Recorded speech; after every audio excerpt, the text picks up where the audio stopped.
I call the meeting to order as soon as Ms. Yu gets here. We could go ahead and start with the roll call whenever you're ready. Yeah, just kind of drag it out a little. Mr. Allred. Here. Ms. Billman. Here. Mr. Fell. Here. Mr. Fitch. Here. Mr. Hopkins. Mr. Weiskopf. Here. Ms. Yu. Here. Perfect. We have a quorum. So for the, are there any changes to the agenda? Yes, there's one change to the agenda. The item under new business, review of bylaws, was actually discussed last time, so it should go under old business. Okay. So we'll bring it up before the new public hearing.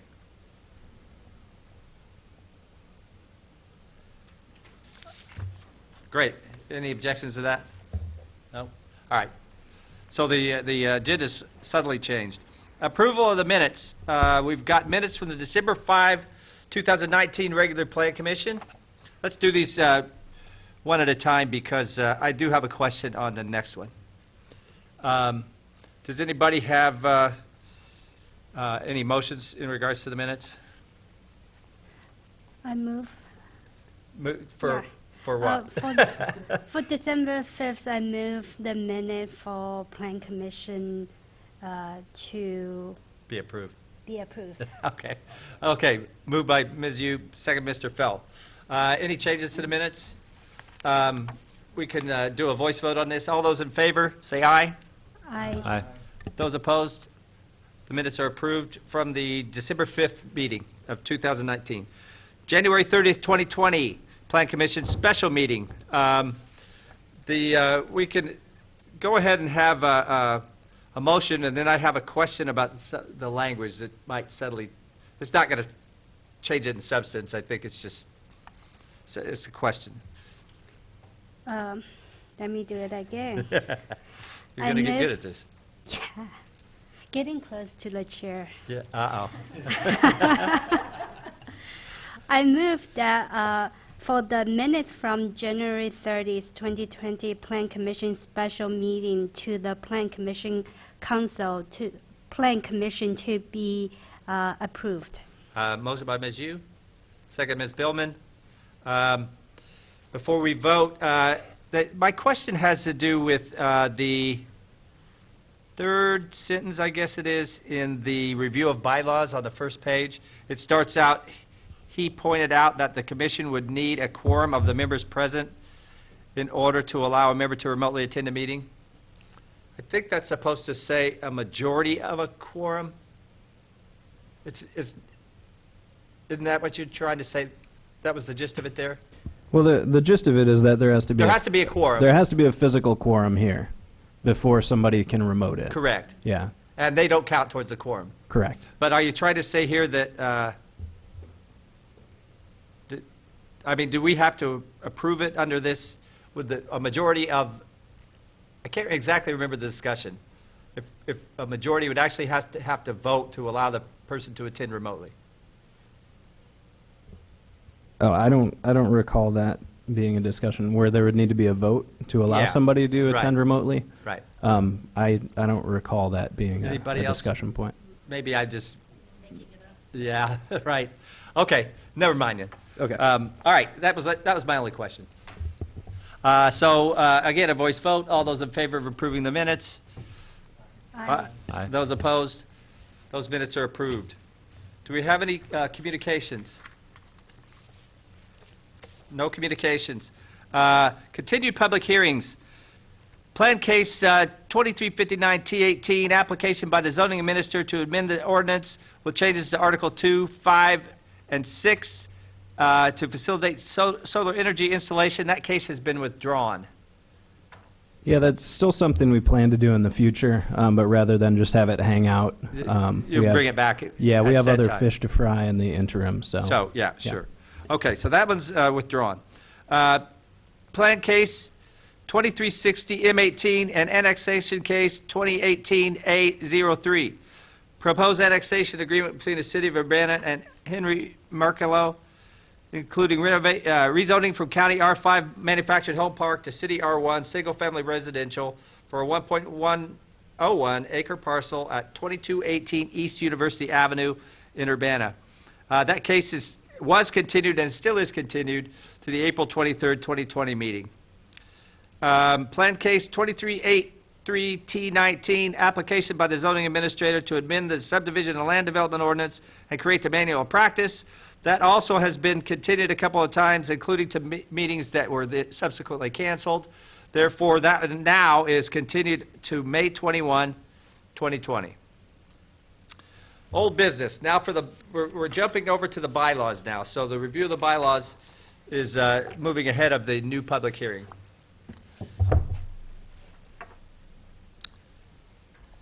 So I don't know what, I have a question.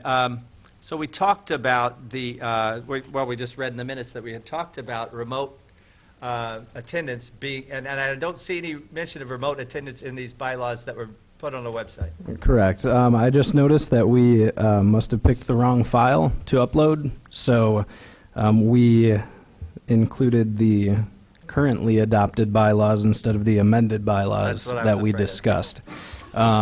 So I think discretion, for notification purposes, I think we have to push it. That's fine. Yeah. We will get you the Any corrected objection version for That- next meeting. So we'll continue that and post the bylaws as amended. And I don't know what date, what's our next date? Next date, let's see. March? Yeah, it is. It's March 5th. March 5th. Okay, so we'll continue this to March 5th and take that up again at that time. Now, new public hearing, Plan Case 2395, M20, and Annexation Case 2020A01. Proposed annexation agreement between the City of Urbana and Olympian Properties for a .22 acre parcel located at 1909 Brownfield Road, including rezoning from County R1 single family to City R3 single and two family residential zoning district. Ms. Wilcox. Hello, and the petitioner, Evan Barnhart, is here tonight for any questions, if Plan Commission has any. Evan and Jessica Barnhart, on behalf of Olympian Properties Development LLC, request an annexation agreement to allow them to build a duplex on a vacant lot. As you can see in the aerial here, there is a home. The home was built before 1973. It has been demolished. That lot is now vacant, and they are proposing to build a duplex. Per an agreement with the Urbana-Champaign Sanitary District, we require that there is an annexation agreement to establish a sanitary sewer connection to this lot upon the development. To be annexed into Urbana, properties must be contiguous to the city boundary. In 1909, Brownfield Road is not contiguous to the city's boundary at this time, at a minimum. There are several properties that would have to come into Urbana for this property to be considered for annexation. This agreement will be good per City Council approving it for 20 years. Annexation agreements are transferable to new owners of the land and will not expire till 20 years. The property ownership changes. We will have an annexation petition on file at the Community Development Services Department and City Clerk. The annexation petition can be executed by an ordinance to annex property as it becomes contiguous. Attached to this annexation agreement is a rezoning. The area as a whole is just zoned Champaign County R1. According to our zoning ordinance in Article 4, we actually state that R1 will just be converted straight to City of Urbana R1. The property owner, in this case, is requesting R3 zoning, single and two-family residential, in order to build a duplex lot by right. The site is about 9,000 square feet. It is located on the northwest side of Brownfield Road between Columbia Boulevard and Prairie View Drive. It The surrounding area has a mix of mobile homes, duplexes, and single-unit homes. The nearby business centers along Crossroads, University Avenue, and Cunningham Avenue are nearby, and you can see a chart in there of the county zoning. The next door neighbor to the east actually has an annexation agreement with the city of Urbana as well. According to our comprehensive plan in 2005, this area has a future land use designation of residential. Single and two-family homes are included in that description of residential future land use designation.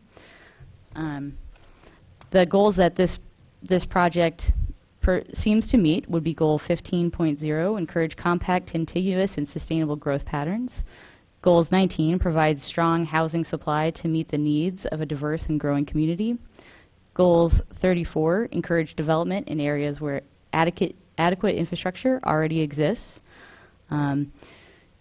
Goal 38, ensure the future annexations or developing municipal territory has adequate municipal services. This area is already being provided and has an infrastructure for the Urbana-Champaign Sanitary District and has been built out partially already with road access and is currently being served by the Carroll Fire Protection District in Urbana Township.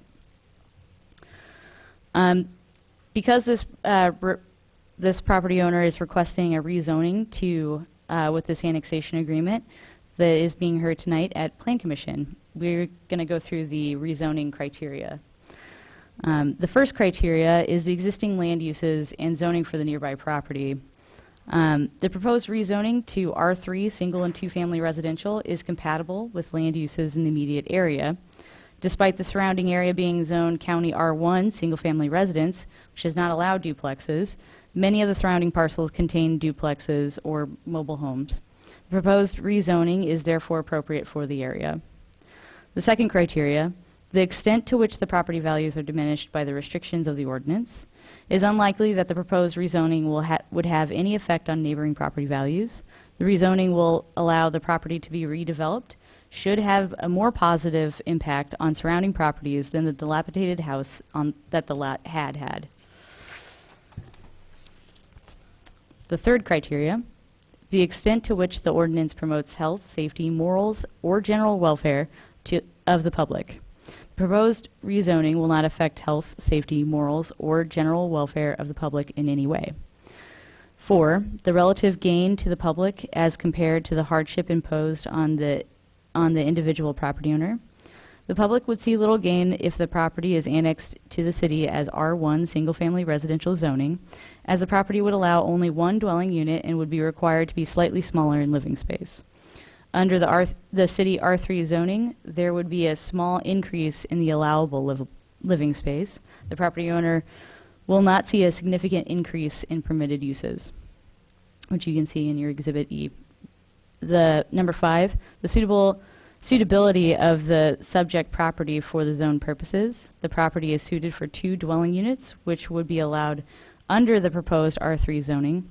Given the existing mix of single and two-family residential homes in the area, the proposed R3 district is logical.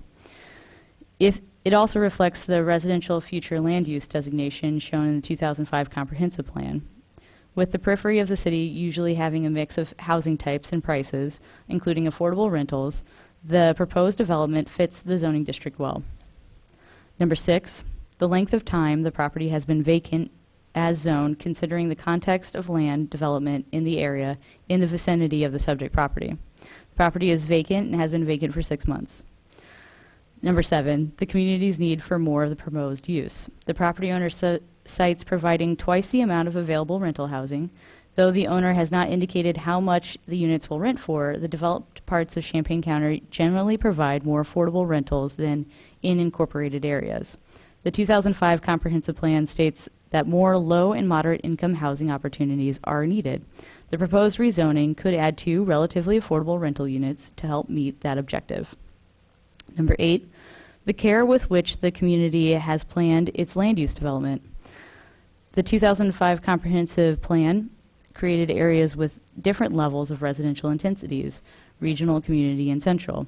The area where these properties are located were envisioned as part of the suburban residential future land use designation. The proposed rezoning to R3 single and two-family residential zoning district would be consistent with that designation.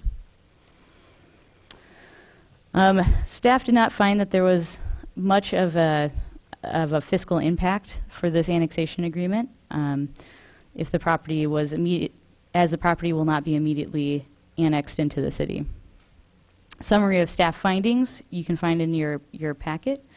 The options for Plan Commission are these. Recommend approval of the annexation agreement or recommend denial of the annexation agreement. And this is a little bit simplified from what is in the staff report. When going through these, at this point, it is for annexation agreements, it would be difficult to impose conditions, but we can discuss that if that's where we want to go.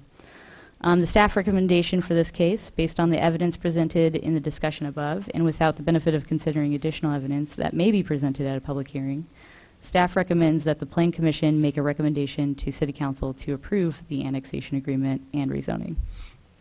Thank you very much. Any questions for city staff? Mr. Fell? This is kind of a general question. All up and down Perkins and Brownfield and then Prairie View, it is a mix of single family and duplex. Most of it is duplex. It's all, I assume it's now all zoned county R1.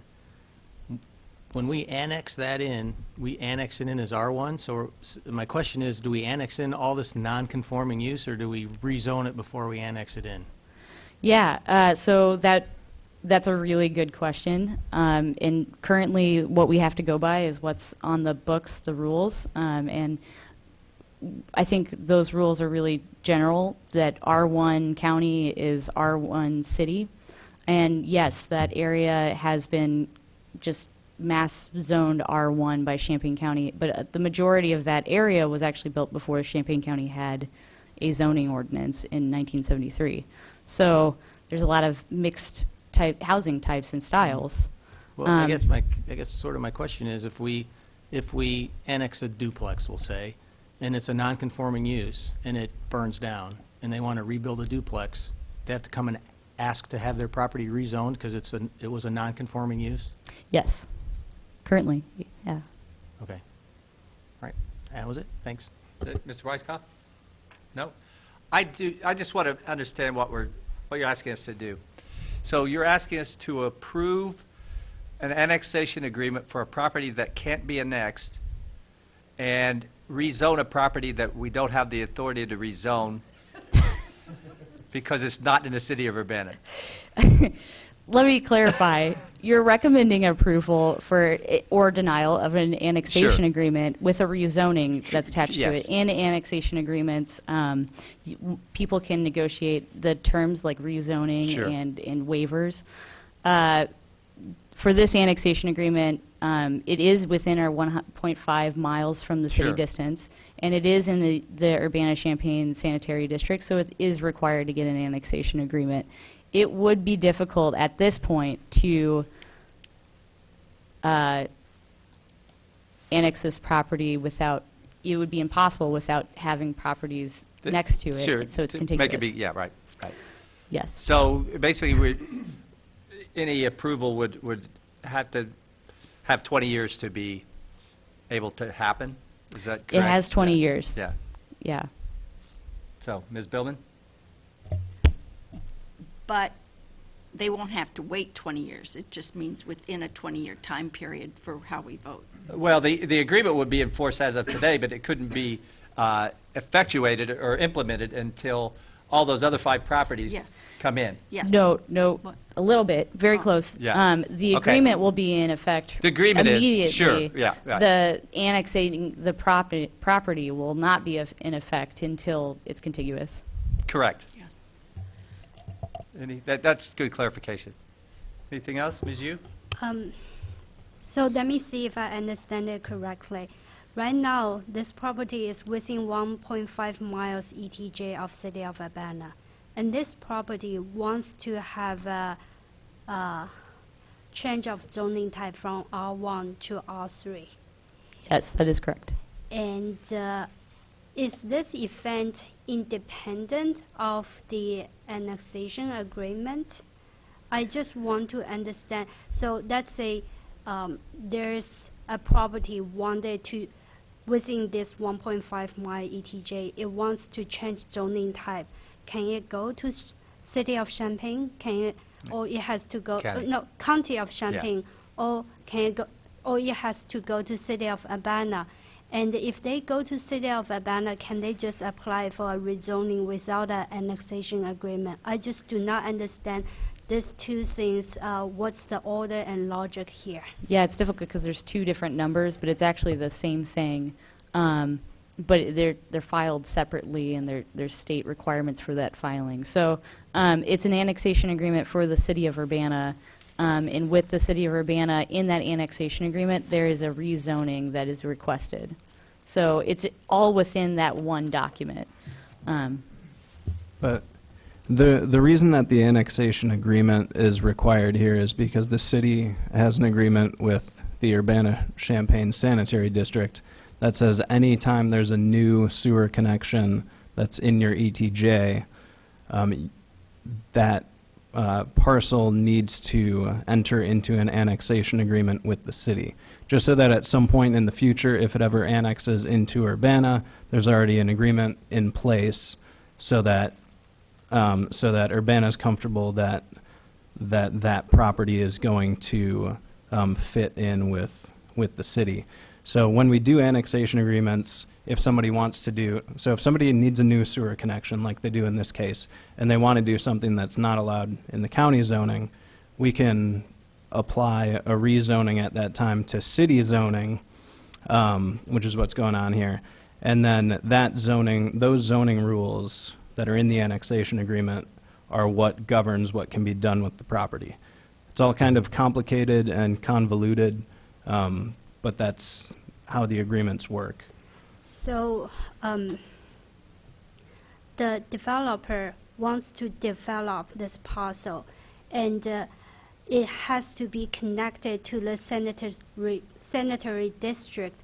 That triggers the annexation agreement. So Correct. even if they want to build a single-family house, it will trigger an annexation agreement regardless, because Correct. the connection issue.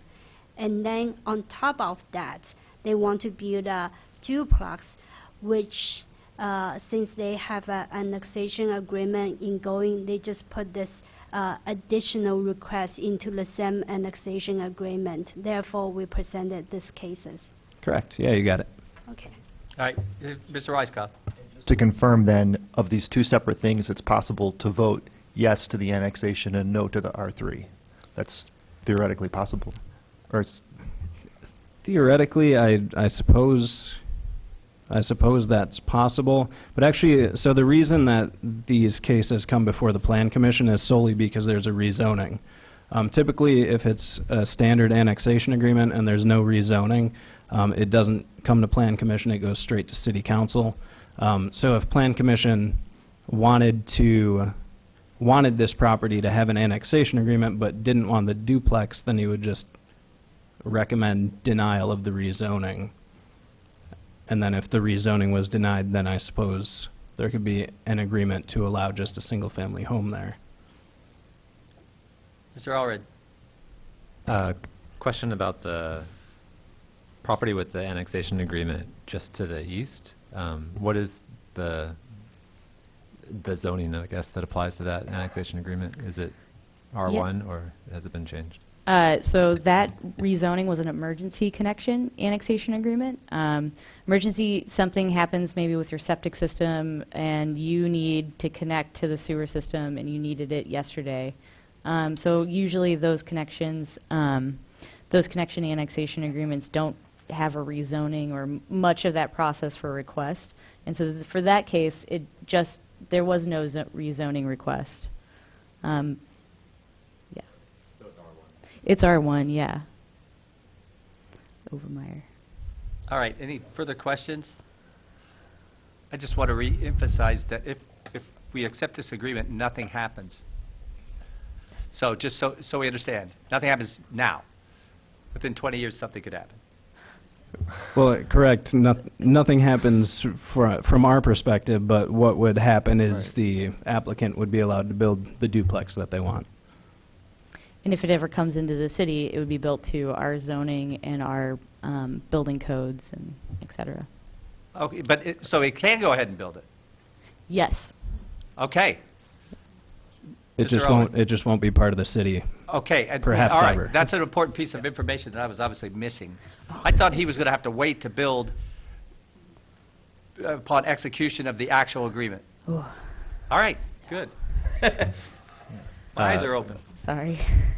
One more question. So, and this is kind of extends beyond the particular case here, but as Mr. Fell mentioned, there are other duplexes out in this part of, the unincorporated county land that will assumably eventually become city.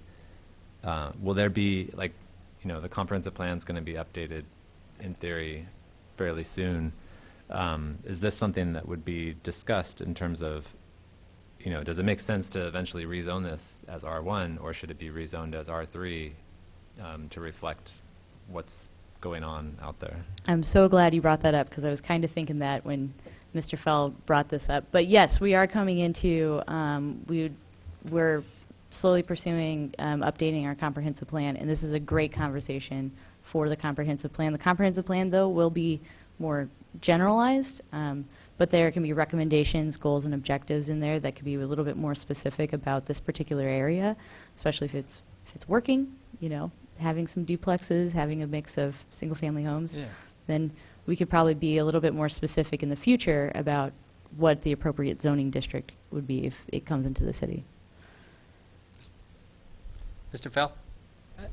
Just because I'm curious, and not that this would be any way to do this, but in the county zoning right now, can you build a duplex there? No, How'd all the other ones get built?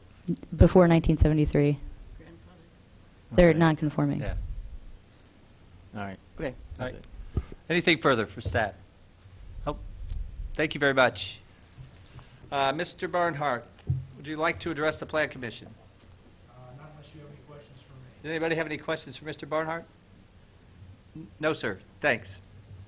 We're good. Okay, so anybody else want to address the Plan Commission on this case? No?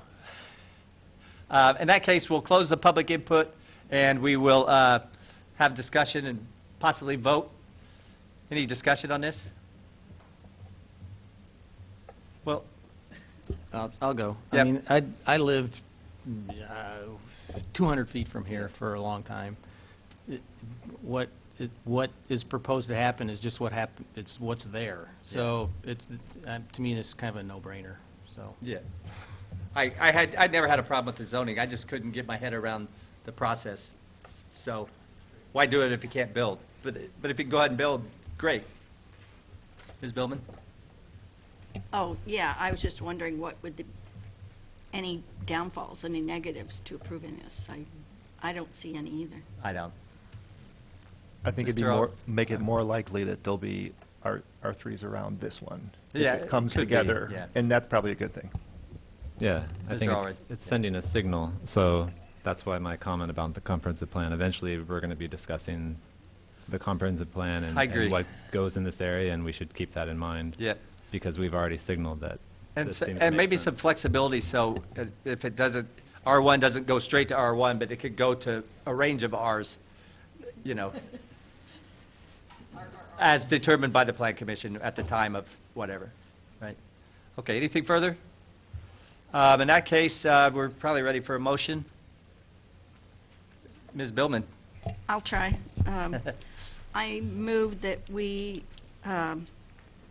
approve or send? Send. Send Plan Case Number 2395-M-20 and Annexation Agreement 2020-A-01 to the City Council with a recommendation for approval. Perfect. There's a motion by Ms. Billman. Is there a second? Ms. Yu, second. Any further discussion? In that case, whenever you're ready, we'll have a roll call. Mr. Fell, Yes. Mr. Fitch. Yep. Mr. Weiskopf, Yep. Ms. Yu, Yeah. Mr. Allred, Yes. and Ms. Billman. That motion is approved. And do we have a date for council on that? We do. It is March 9th. March 9th. Okay, great. Well, in that case, we already did our new business, which was actually old business. We actually didn't do it because of a problem with the posting, but we'll come back to that at next meeting. Is there any audience participation? Does anybody want to address the Plan Commission? Is there a staff report? We don't have a study session, therefore we're adjourned.